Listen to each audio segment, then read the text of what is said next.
Well, hello there everyone and welcome to another video over here on Antons Hardware channel. Today is not just any sort of video, it's my 2-year anniversary, woohoo! And the counter at the moment when I'm recording this is 141 subscribers, so I would like to thank all my subscribers for subscribing to me. I really appreciate it that you subscribe. I'm not just doing because I like creating these videos and playing around with the computer parts, but also for my viewers. And if I get more subscribers, it means that I'm doing at least something right. Because, well, when I first started, I'm, well, not too proud of the first videos that I made. I'm not really a big fan of, watching the videos that I make. Why am I not such a big fan of looking at my own videos? That's because I'm my own worst critic. I can see every mistake that I make. Every transition that has gone wrong, every mic that has been wrong placed, the lighting that has gone wrong, cutoffs that's gone wrong. Now, I'm all doing this by myself. I have no formal training whatsoever in creating videos. So I'm all doing this whatever way I think is the best I can do. And this is the best I can do. And after 2 years I can finally say, well, at least I'm making a bit more acceptable videos than I did 2 years ago. But then I didn't know anything about editing. I use a really simple microphone, the one that's included in the webcam. Now I got a better microphone, I got everything better software, better everything.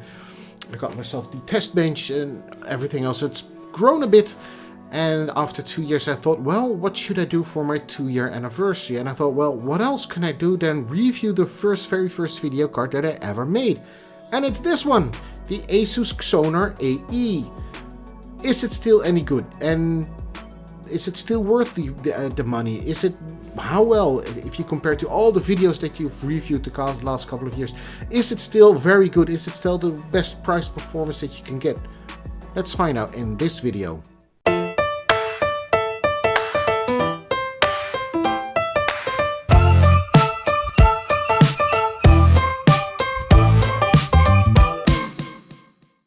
Now, I wanted to go back before I started this YouTube channel, and the reason why I got this sound card in the first place, because this is the reason I started YouTube. And the reason is that, well, every Friday evening, it's always standard for the last 5-6 years, I've been playing games with my friends and have a little beer on the side, little beer. We've been playing games and I got myself a new motherboard, and it included the best Realtek chip that's available and the best digital to analog converter that's out there on a motherboard. I must state, it's on a motherboard. But my friends kept whining, yeah, you can hear a lot of hissing and popping sounds and the sound isn't that great and you have to do something about the sound, and I'm not going to listen to you anymore, I'm going to kick you out of Discord and whoa. So I thought, okay, well, I got this really expensive motherboard, and it's more expensive than a regular one, just because I wanted to have this better sound card on it, the onboard sound. So I thought, well, okay, an external sound card, maybe that's the solution. Why don't I look online and see if I can get something? And then I found this sound card online in my favorite web shop. I'm not going to say its name because they have to pay me money to do that. No, I found this sound card and I was blown away by its quality compared to the quality that's on the motherboard. And I was thinking, well, maybe that's nice. Maybe other people would like to know what the sound quality is of this sound card and that they can improve their sound. No more hissing, no more popping, no more, well, strange sounds in your headset, and even improve the sound of the headsets that are maybe subpar or a mid-range or a lower mid-range. And that's why I decided to create a YouTube channel. I've been, well, wandering around with that idea for, well, I must say about 10 years now, or so, 8 years before that, and just to create a YouTube channel because I've been tinkering about with hardware for, well, since I was 13 and I'm now 45. So that's 30 years of tinkering about with hardware. I've been buying computers and putting them together. I'm the guy that the family goes to when they have computer problems, and everything went from there. And so, well, I've made this introduction a lot longer than I intended to. Let's head over to the specifications of this sound card, because I found something really peculiar this time. Let's find out what that is. Now, the Asus Xonar AE was introduced back in 2018. The price here in the Netherlands has been stable for around 60 to 65 euros, sometimes 70, but mostly 65 euros. Its signal to noise ratio is 110 decibels, which is kind of okay. The sampling rate is 192 kilohertz, which is standard for all 24-bit sound cards. It uses the same C-Media 6632A audio processor, and that one is also used in the Asus Strix Raid Pro, a card that is a lot more expensive than this one.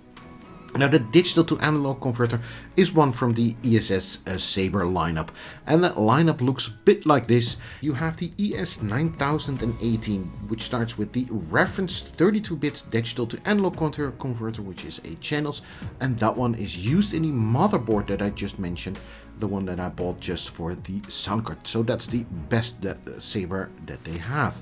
Then you get the Ultra, which is also a 32-bit digital analog converter. It's the ES 9016. That one is used in the Creative AE5. Then a step lower is the 9008. This is a reference 24-bit digital analog, so that's not a 32 bits. Then you have the 9006, which is a Premier 24-bit deck, but that one is used again in the Asus Strix Raid Pro. So that's interesting because they do not use the best in the lineup. They use, well, the bottom one that they have, and that card is, well, a kind of expensive. Now, the one that is used in the Xonar AE is the ES 9023 Premier, which is not a 8-channel but a stereo digital to analog, so 2-channel digital to analog converter. It's also 24 bits, as most sound cards these days. There's also an audiophile lineup of digital analog converters, and there you'll find cards like the ES 9038 Pro, 28 Pro, 26 Pro, but I'm not going to cover them as they are nearly always used in, well, hi-fi audiophile obscure products like One-Off. Now, the EMI backplate, in my opinion, is absolute rubbish. If EMI has to be blocked, there has to be something like a Faraday's cage, which it has to circumvent. It has to be shielded from all sides. And what this backplate only does, it's a backplate. So the components itself are visible, and there's going to be a lot of electromagnetic interference still. But it did help me at getting rid of the strange hissing and buzzing sounds. So after 2 years, would I still recommend this sound card to anyone else with a low budget and who wants to have a bit more, well, bit better sound? And my answer is still yes. I still think that the price performance for this sound card is really good. The quality of the components isn't as good as I imagined it 2 years ago, but still the quality of the sound card is good. It's better than, no, it's not better. It's well, good. For 60 euros you cannot go wrong with this sound card. If you have a good headset and you're tired of your onboard sound, because your onboard sound has, maybe it's just the 16-bit codec that you have, maybe whatever. It has an amplifier, a headset amplifier. Now, a lot of the sound cards that I currently own do not have a dedicated amplifier on it. It's just a, well, no amplifier. This isn't the best sound card out there. I can tell you, I've heard enough sound cards in the last couple of years. I can tell you this is not the best sound card, but still it is a good sound card for the price performance. And I've got a lot of comments from a lot of people. Should I buy the the Creative AE5? Should I get the Raid Strix Pro? Should I get this one or that one? My first question to every one of them is, how much budget do you have? If you have around 60 euros, maybe, I don't know what that is in dollars, I think about $70. If you have around $70 not laying around to spend, get this one. If you have a bit more to spend, you can definitely go to the Creative AE5. Why? Well, that sound quality is even better. And if you have more to spend, you can also always go to the Asus Strix Raid Pro or even the EVGA NU, because that one is, well, the top that you can, in my opinion, that you can get outside of external digital to analog converters and amplifiers. Thank you for watching. Please leave a like and don't forget to subscribe. And again, to all the people who have already subscribed, I wanted to thank you a lot, because it really does mean a lot to me. I'm not going to say, I'm not going to get emotional over this, but well, it does mean a lot to me. So thank you for that and the faith you have in my opinion.